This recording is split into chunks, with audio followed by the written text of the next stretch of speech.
Hey everyone, the reality is that debt plays a big part in our financial lives. Most people will take on debt at some point, but most people don't know how much it's actually costing them. Today, I'm going to point a spotlight on how much those loans are actually costing you and point out one of the biggest traps when it comes to debt, which just absolutely horrifies me. When I was in my 20s, I had a student debt, a car loan and a credit card, and most of my friends were in the same position. Also wanted to buy a house, which meant putting myself even further into debt. When I look back now, I guess I was just trying to be like everybody else. One day I crunched some numbers and did some maths. It made me realise the true cost of debt. That was the day I realised I needed to be smarter with my money, and from then on my situation started to improve. Do you know why? Actually, it can be summed up with one of my favourite quotes. Write this down. What gets measured gets improved. When I started measuring stuff, it meant I knew how much it was. I had a baseline. And I could measure it next month and compare it to the baseline, and now I could figure out if things were getting better or whether they were getting worse. Let me show you some numbers around debt. The biggest purchase most people ever make is buying a house, so we'll start there. The average new home loan in the US is about $450,000, typically around 6% interest at the moment over 30 years. Do you know how much money you need to pay back over the total life? Seriously, take a guess. Think about how much you would expect to pay for a $450,000 house. The actual amount you pay back is $970,000. $970,000.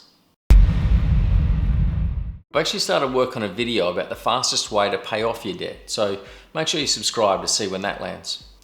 In my example above, the standard repayment will be about $2,700 a month. In the first month, only $450 of that will be paid off the principal. The principal is the amount you originally borrowed. The other $2,250 of the $2,700 is interest. That's a lot of interest and a lot of money that's just going straight to your bank. Over the life of your 30-year loan, you're going to be paying $520,000 in interest.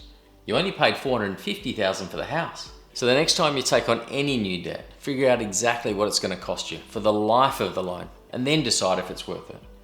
Now, if you buy a house, you'd hope that 30 years later it's going to be worth over $970,000.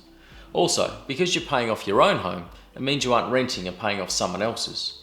So just to be clear, I'm not saying don't buy a house. What I'm saying is make sure you understand exactly how much it's going to cost you in the long term so you can make a better, more informed decision. Here's the big trap that actually horrifies me. When some people are struggling with their money, they might try to refinance. And they'll find some lovely company that's willing to help them out. Yeah, they might be currently paying $1,000 a month in repayments, and the new company says you only have to pay $900 a month. So they're $100 a month better off, right? It gives them $100 more money to spend every month. It seems too good to be true because it is. The new loan's going to be set up with a much longer period to repay the debt. So the amount you pay each month is less, but you'll be paying off the debt for more years. And overall, you're going to be paying a lot more in interest and you're going to be a lot worse off. But they make it all look like you're better off because they hide all the numbers that are really important. Now, let's take a look at car loans. Imagine you buy a $30,000 car and you get a $30,000 car loan. The average used car loan in 2023 was about just over 9%. If you borrowed that money over a 5-year period, you'd end up paying back about $37,000. And after 5 years, that car's probably worth about $12,000. Paying $37,000 for something worth $12,000? That's not a great investment.